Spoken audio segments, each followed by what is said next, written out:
Cuando aparentemente todo estaba bien, cuando aparentemente no necesitaba nada, sin comprender muy bien, decidí creer. Y el Señor me regaló su salvación y mi vida cambió. Gracias, Jesús. Gracias a Dios le doy también por esta oportunidad que me brinda de poder estar aquí delante de todos ustedes. Gracias al pastor Jorge también. No saben la que se ha metido al darme el micrófono a mí.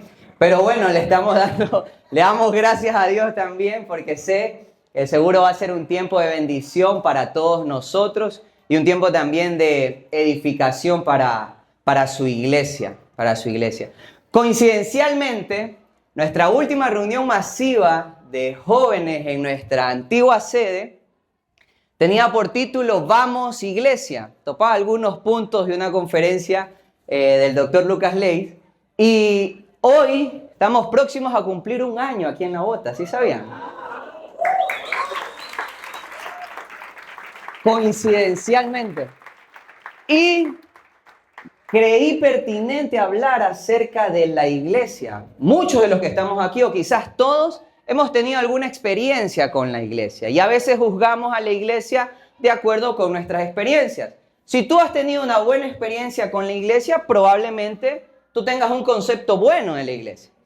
Pero si quizás tú no has tenido una buena experiencia, que también hay, y nosotros no podemos ocultarlo, pues probablemente tu concepto de iglesia sea malo. Pero eso es subjetivo, porque eso va a depender de tu experiencia. Sería un poco injusto criticar a alguien desde ese punto de vista. Peor algo, ahora lo que vamos a necesitar es una figura de autoridad, que en este caso es la Biblia. Vamos a ver qué dice la Biblia acerca de la iglesia, de por qué es importante y también qué nos aporta a cada uno de nosotros. Es bueno, en ocasiones, a mí me funciona muy bien, para definir algo, decir qué no es. No sé si le suena esto, ¿no? Es decir, tú para decir qué es algo dices, esto no es, para que de entrada tú sepas que por allí no está bien. Entonces vamos a topar dos puntos que la iglesia no es. ¿Ok? En primer lugar, la iglesia no es un lugar. La iglesia no es un lugar. Y vamos a ver qué nos dice el apóstol Pablo respecto a esto. En Hechos, el capítulo número 17, vamos a ver ahí en el contexto que Pablo está en Atenas hablando a los atenienses, valga la redundancia, acerca de que ellos tenían muchos dioses. Eran muy religiosos todos ellos, pero Pablo inteligentemente dice, aquí les voy a hablar acerca de Dios, porque ellos tenían estatuas para todo, pero había una estatua para un Dios no conocido, y empieza a hablarles de Dios. Pero como eran muy religiosos, tenían templos para todo. Entonces es ahí donde salta lo siguiente.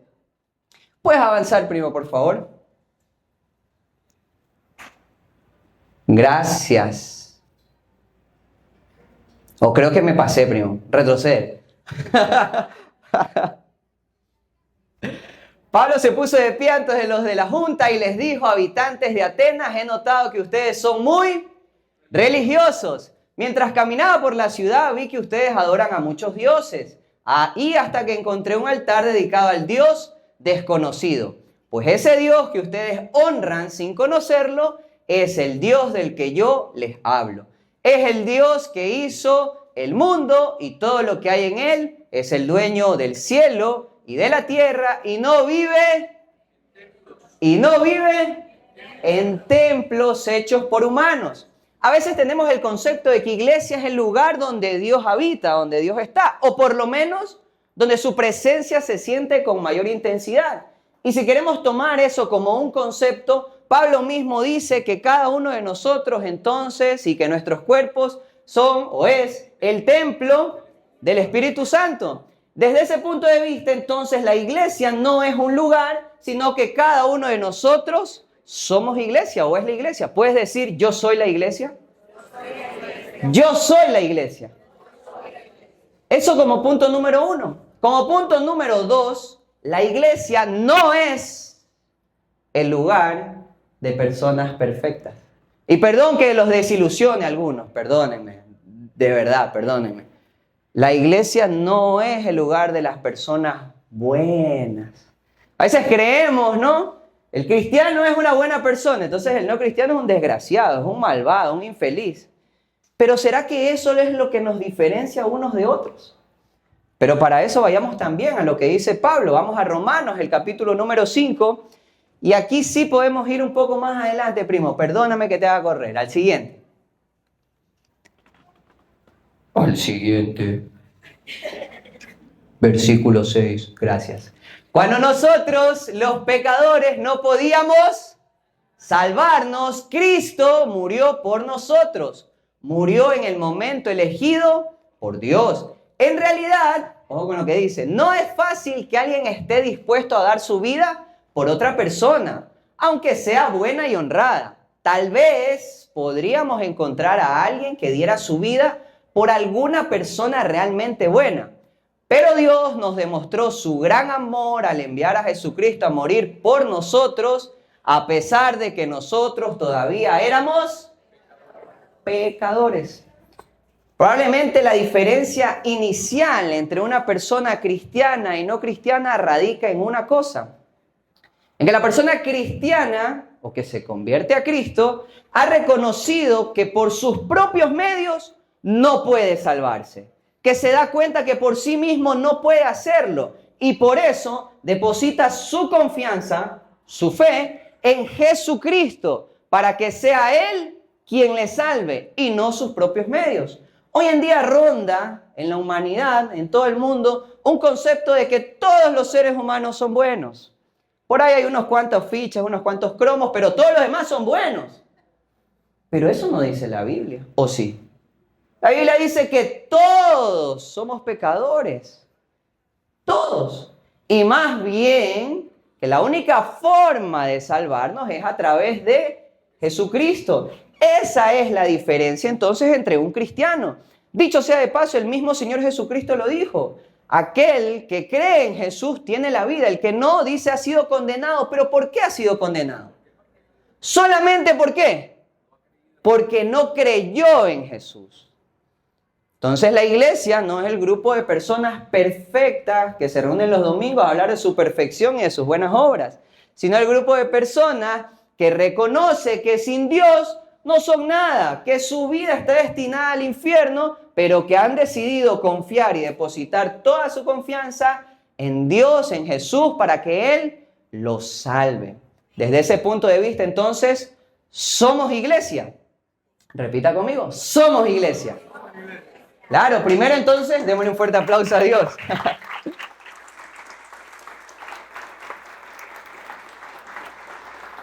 En todo caso, podemos llegar a decir que la iglesia es un hospital. ¿Les parece? ¿Medio? ¿Sí? Es verdad, dice el doctor. Si el doctor lo dice, así es. Yo le creo.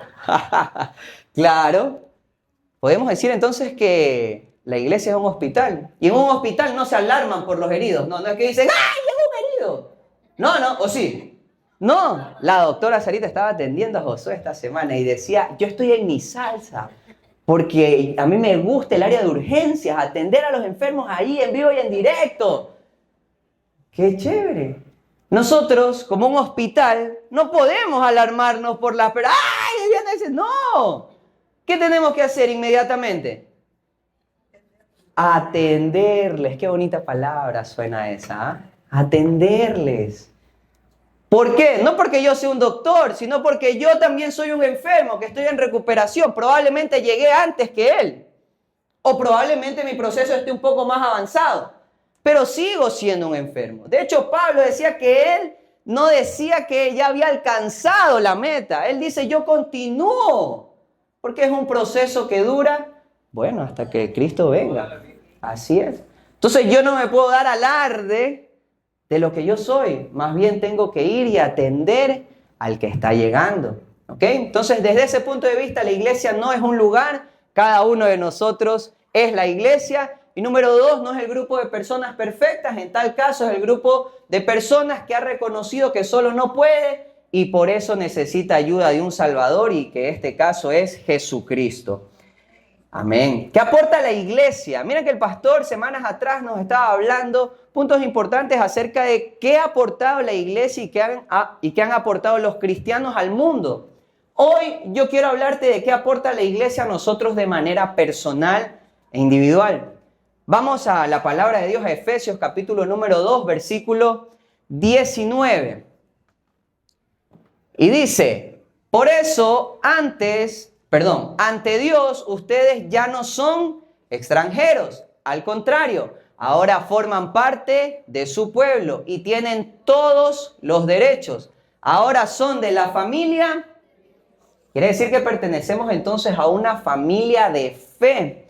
Quiere decir que así como una familia, y tú por ejemplo perteneces a una familia, quizás a la familia Cobos, Mackenzie, Morán, Guzmán, etc. Cuando pertenecemos a una familia, nos diferenciamos de otra y tenemos una identidad.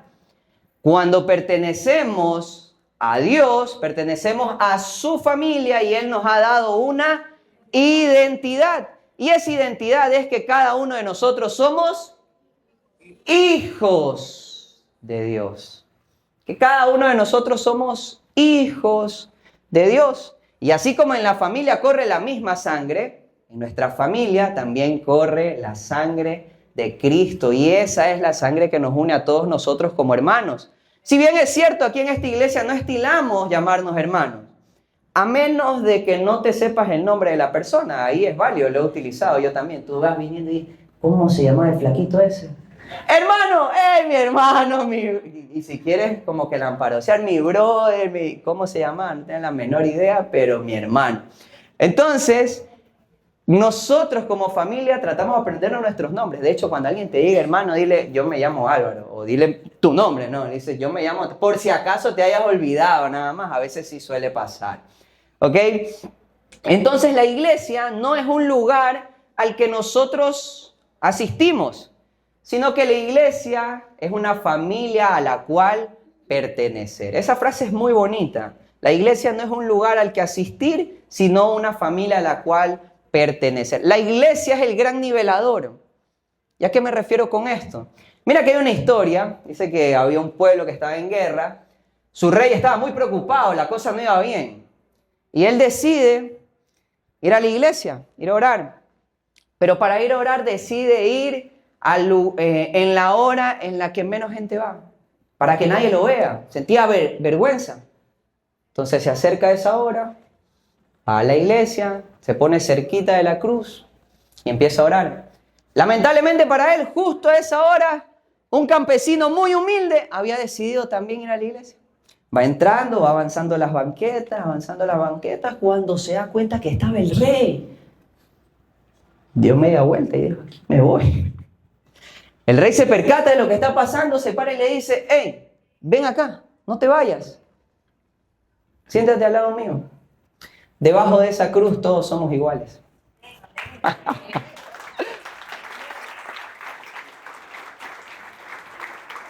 Mira, afuera tú puedes ser el abogado, el arquitecto, el doctor, el hombre de mucho éxito, la mujer de mucho éxito, de poco éxito, el hombre con muchos problemas, con pocos problemas.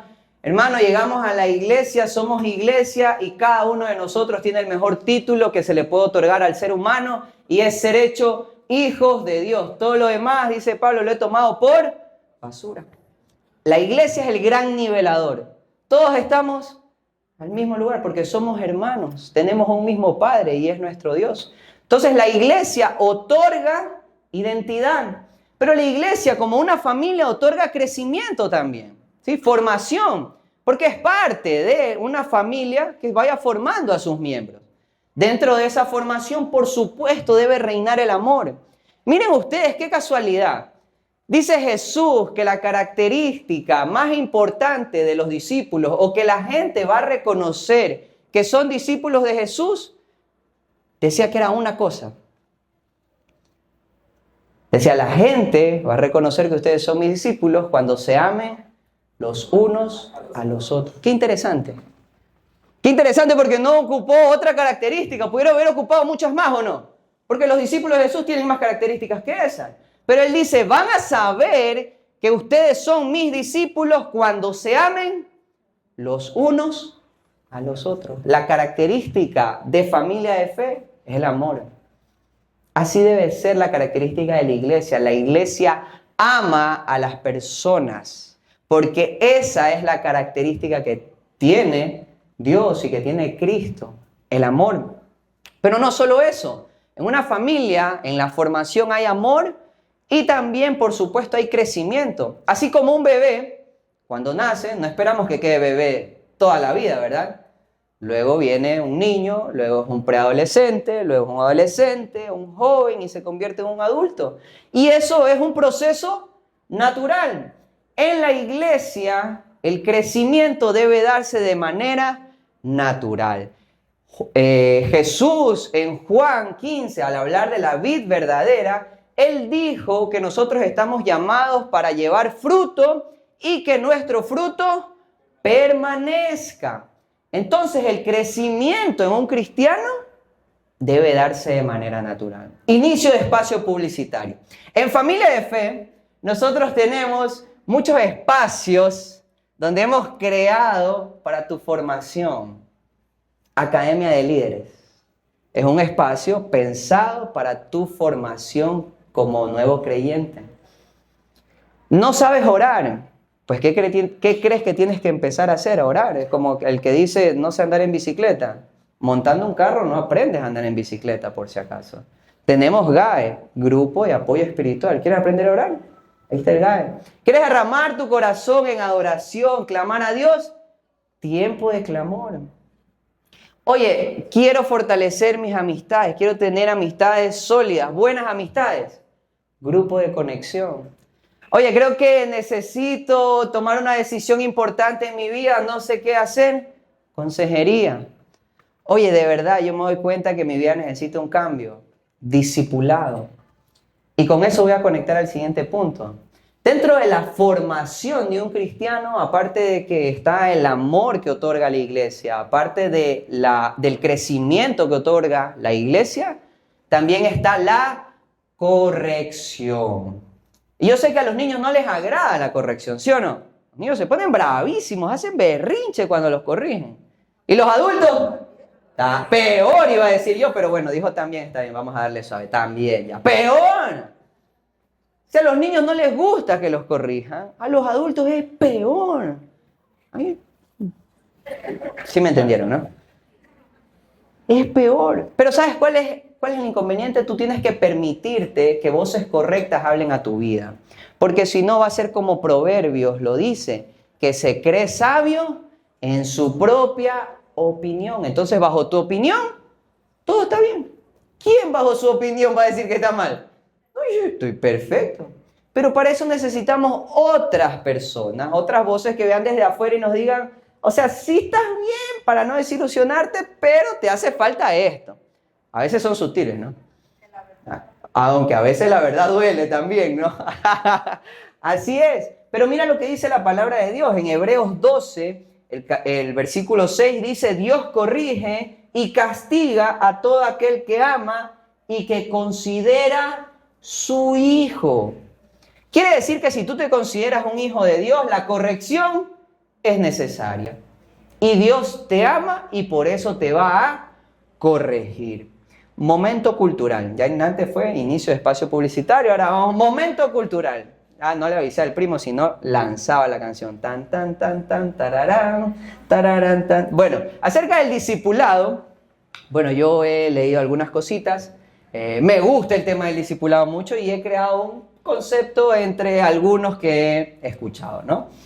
El discipulado personal, ¿sí?, es un proceso de formación de un creyente que le ayuda a adquirir el carácter de Cristo.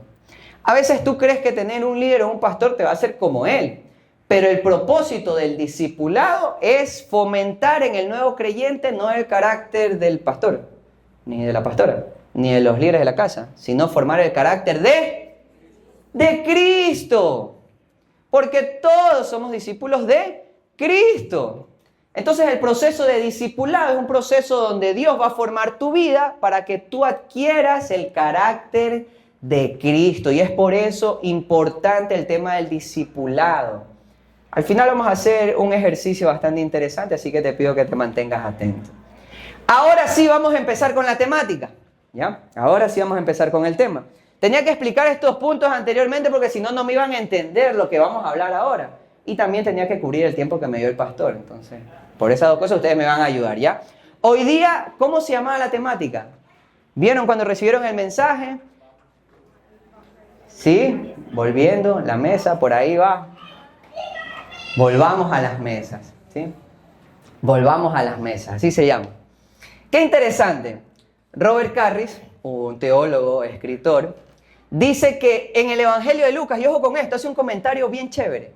Dice que en el Evangelio de Lucas a Jesús se lo ve yendo a una comida, estando en una comida o saliendo de una comida. Qué interesante. Dice que lo ven a Jesús yendo a una comida, o está en una comida, o sale de una comida. Oye, eso los discípulos lo entendieron muy bien. ¿Sí? En Hechos 2, versículo 42, dice que se reunían como una gran familia, partían el pan, compartían las enseñanzas de Jesús, oraban. Y va de nuevo, partían el pan. El tema de esto de la comida es tan importante que uno de los sacramentos de nuestro Señor Jesucristo se llama la Santa Cena. Otra vez comida. Por eso cristiano que se respeta, come. Amén. Esa. No, es que tiene que ver con algo entonces. Que no es con comida, por si acaso. Tiene que ver con algo entonces. Qué importante el tema de las mesas. Qué importante el tema de las mesas. Tenemos Hechos 2:42, primo. Y decidieron vivir como una gran familia y cada día los apóstoles compartían con ellos las enseñanzas acerca de Dios y de Jesús. Y también celebraban la cena del Señor y oraban juntos. ¿A qué les suena lo siguiente lo que les voy a decir? Ojo, espero que me contesten. ¿A qué les suena lo siguiente? ¿A qué les suena? Nos vamos a reunir a comer. Vamos a compartir las enseñanzas de Jesús. Vamos a orar. Todos como una gran familia. ¿A qué les suena eso? Por ahí lo dijeron. A grupo de conexión suena eso. A grupo de... Algunos como que conectaron y dijeron, ¡wow! Esto de la iglesia familia de fe son lo máximo. ¿De dónde habrán sacado esa estrategia? Aquí está. Aquí está. Hacían los discípulos, se reunían a comer, se reunían a compartir las enseñanzas de Jesús, se reunían a orar todos como una gran familia. Hasta las 11 de la noche, dicen ayer los de 2635, se pasan. Frase. Sí les dije que a mí me gustan las frases. No seas solo consumidor de una reunión, sino parte activa de un grupo de conexión. Es decir, iglesia, está bien que nosotros vengamos y que nos reunamos los domingos aquí, eso es importante. Recordamos que un domingo así resucitó nuestro Señor Jesucristo, pero no te quedes allí. Hay algo bien interesante. Una de las frases que se repite más en el Nuevo Testamento es los unos a los otros. Los que las han contado, yo no, dice que se repite 59 veces. Qué interesante. Mira que los unos a los otros a mí no me suena, perdón, pero a mí no me suena los unos a los otros sentarme a escuchar una prédica e irme. A mí no me suena los unos a los otros eso. A mí me suena algo más allá.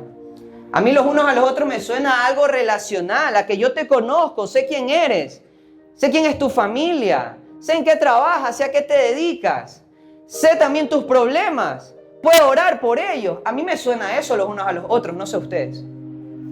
Pero a mí los unos a los otros me suena a que nosotros tenemos que ser más relacionales, a que nosotros tenemos que recordar unirnos nuevamente como una gran familia. Y no solamente venir a consumir un culto que, vuelvo y repito, no está mal, pero nosotros tenemos que dar mucho más allá. Nosotros, como discípulos de Jesús, tenemos que dar mucho más allá. Tenemos que aprender a ser una gran familia. Algunos conceptos de iglesia, de manera personal, que he tomado ya para ir culminando. Iglesia. Iglesia es ir a visitar a Jonathan a su nuevo trabajo en Mapasingue, donde cocina una comida riquísima. Les recomiendo que vayan. Iglesia es ¿Llegó Isa? ¿Sí? Sí. Hola Isa. Iglesia es ir a visitar a Isa a Monte Sinaí cuando está enferma. Iglesia es saber que el doctor, aparte de ser doctor y cantante, es humorista. ¿Sí sabían ustedes eso? Sí, eso es iglesia.